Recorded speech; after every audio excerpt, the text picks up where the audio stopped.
Hi everybody, my name is Tal Harper. I'm from the University of Western Australia, and this is my paper on how we might analyse play through the work of Deleuze and Guattari, which challenges the idea that anything is just a game.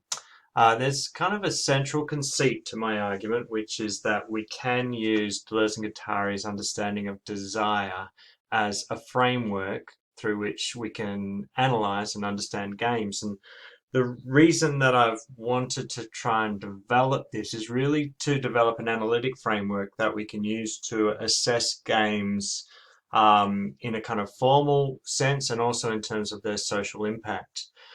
I'm a Deleuzian and I'm into game studies, and so basically this all started from me realizing that if you took Deleuze and Guattari at their word, you could use their kind of conceptual schema to understand games in helpful ways. So anyway, the first thing in my paper, and I do have to run through it really quickly, is that there is an inherent link or a similarity at least between desire and play. Now, for Deleuze and Guattari, they kind of come up with an overarching theory of everything based around a concept of desire, that desire is always flowing, always connecting things, and always producing things. And everything that we have in the world is produced through desire. So, simply said, desire is not a psychic existence, it's not lack, but it's an active and positive reality. It's an affirmative vital force. It has neither an object, a fixed subject. It is labor in essence. It's productive and actualizable only through practice. So desire is like this innate energy that we have that makes connections. Every aspect of the universe kind of has some inherent desire, and that desire is the thing that forms connections, creates flows, and causes apparatuses or assemblages to emerge. So in their work, Anti-Oedipus, they argue that we maintain the social field is immediately invested by desire, that it is the historically determined product of desire, that there is only desire in the social and nothing else. So essentially, if you can understand desire, you can understand why things are the way they are. Now, this resonates for me a little bit with Huizinga's kind of understanding of play. If you read Homo Ludus, for instance, he comes with a similar argument about play and how inherent play is to existence, and not just human existence, but all natural existence and culture as well. So, and he has a similar way of talking about play as this kind of inherent and emergent force or energy that forms connections, creates tracings, creates cultures, and shapes everything that we do. So a good quote from him is, "We have to conclude, therefore, that civilization is, in its earliest phases, played. It does not come from play, like a baby detaching itself from the womb, but it arises in and as play and never leaves it.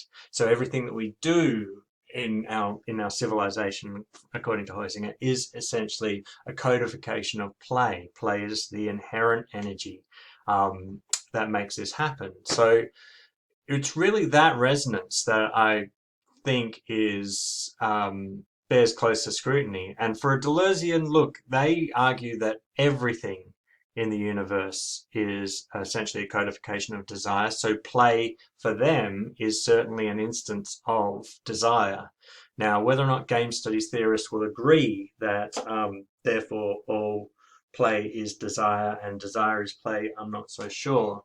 But for me, there is enough of a family resemblance for these two things to be considered at least somewhat interchangeable.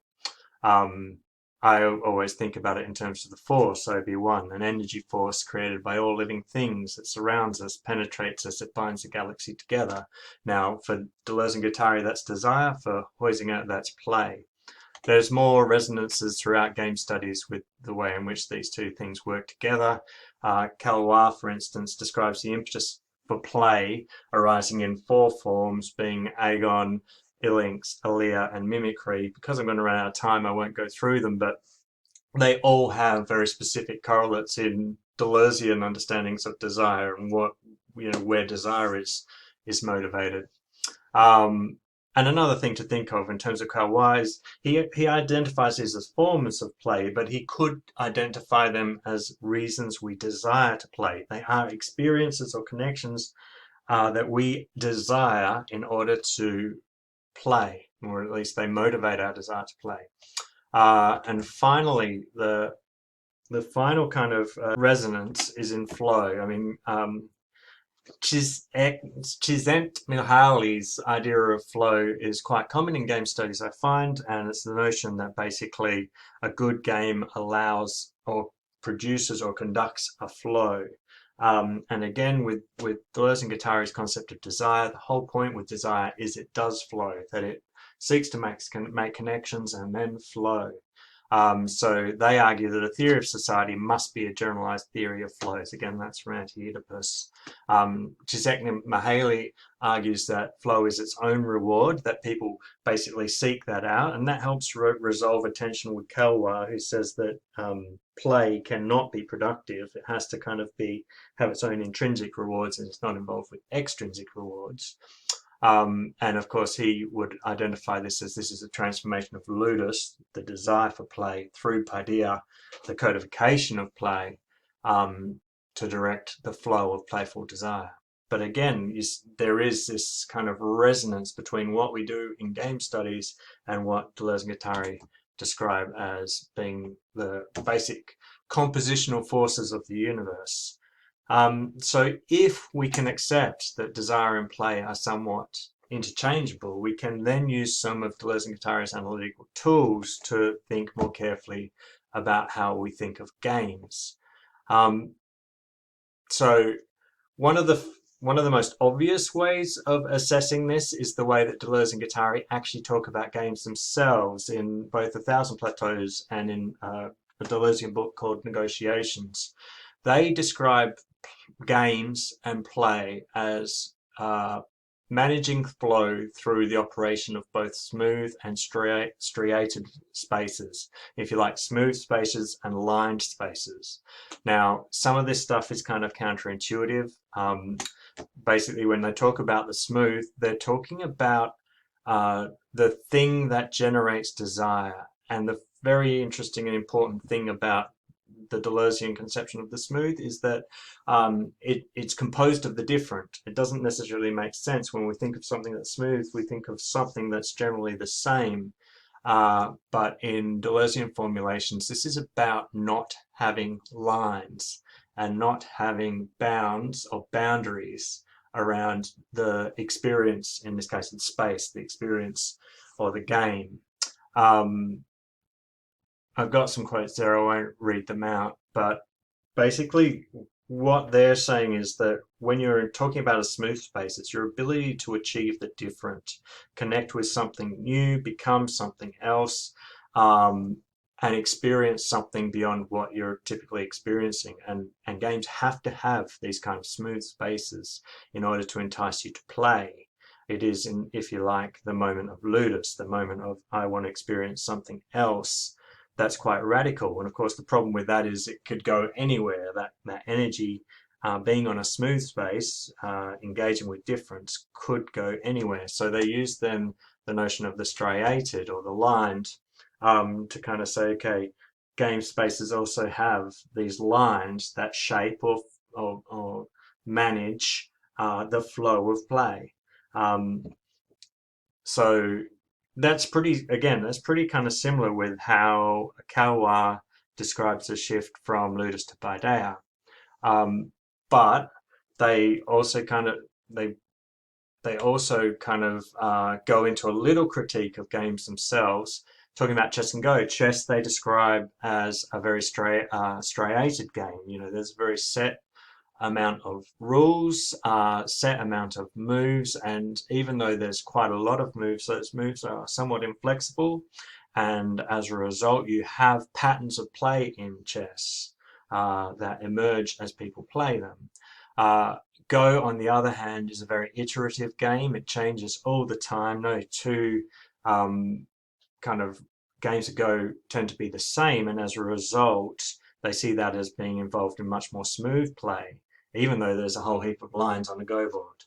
Now, there's a really interesting discussion about tennis and Bjorn Borg in negotiations where, again, Deleuze is describing how Bjorn Borg radicalized the game of tennis by moving away from the baseline game to the serve and volley game. And he described this as understanding the striation that existed and creating a new smooth space over it. So understanding that he could overcome the tendency of people to stand at the back of the lines and do what was expected and traditional and normal by playing differently and introducing a difference, a smooth space to the striation. And he talks very fondly about how games allow this negotiation of the smooth and striated.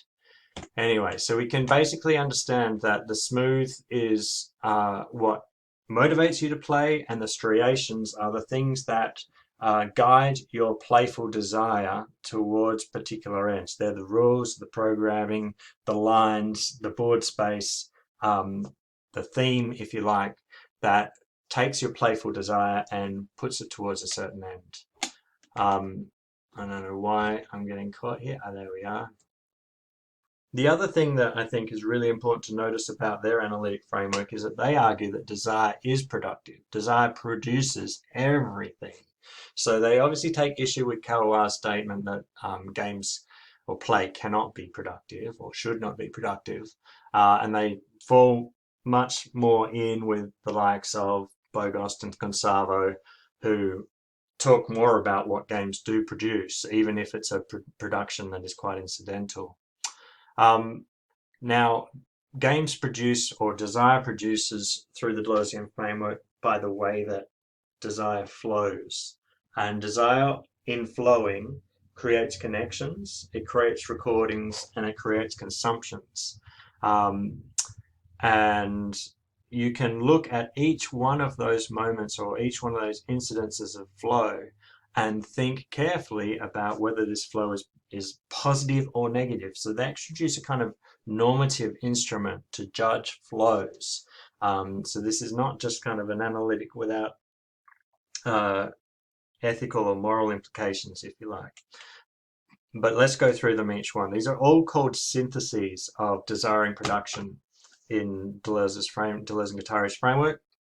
The first one is connection, the flow that is joining, that is the creation of connection.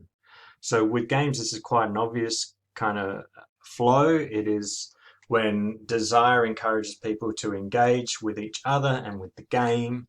It's quite clear, there's a flow there, that's why we play. The legitimate investment of this desire is basically inclusive, partial, and non-specific. That means the connections made by the game and the players are easy to engage with, they're iterative, they're not predetermined, and they are easily changeable. Whereas the illegitimate or the bad or the negative use of this connective synthesis is exclusive, global, and specific. That is, the player is exclusive, limited, and final. I can see I'm running out of time. Recording. Legitimate is free and reactive.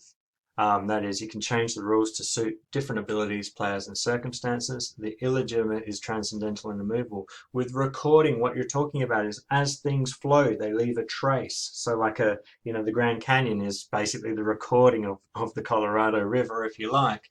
But anytime desire flows, it leaves a remembrance of the fact that that desire has flowed that way. And there's some reflection here on what that means. What does it leave behind? The final one is the production of desire. This is how we usually think about production and desire in terms of consumption, with the legitimate effect being local and contingent, and the illegitimate being segregative and mobbing.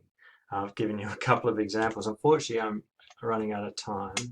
Now, this gives us an analytic framework, which basically are these 5 principles that you can use to assess whether or not a game has a positive value or a negative value. And I like this because it avoids the kind of formal simplicity or subjectivity of what is generally assessing the creative arts. And I think with games, games are so clearly productive and so clearly produce and emerge from broader social assemblages, that we need to have a way to assess what games produce and why they produce them like that. I've got a little slide bit on the left there that details an illustrative discussion about an illustration and its effects. So I just want to say thank you for listening. Thank you to my reviewers for their very helpful feedback on my paper draft. I'm also heading up a network of games researchers in Perth, Western Australia, who are looking at this stuff as a way of assessing the value, the social value of games. Sorry. So if you're all interested in that, please do get in touch. I'm also on Yucatan Day as a board gaming website as well. If anybody wants to have a game and have a chat, I'd be thrilled. All right. I hope to meet you all at the next one. All the very best.